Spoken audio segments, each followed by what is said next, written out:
Persaingan di dunia kerja saat ini cukup ketat, terlebih di era MEA, serbuan tenaga kerja asing ke Indonesia tidak bisa dibendung.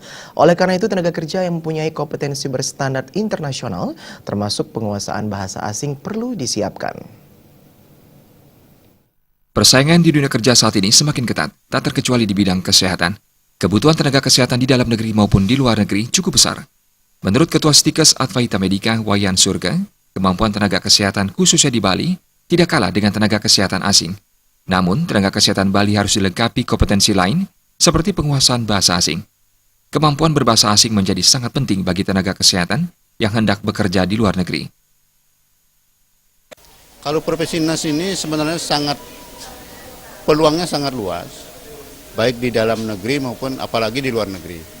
Karena itu kita sebenarnya kompetensi, keterampilan mahasiswa kita tidak kalah, hanya untuk keluar negeri itu memang harus mampu berbahasa dengan baik.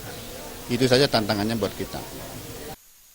Kedepan, setiap tenaga kerja diharapkan tidak segan selalu meningkatkan kompetensinya. Semakin meningkat kompetensinya, kemungkinan tenaga kerja terserap di dunia kerja semakin meningkat. Bayudi, Bali TV.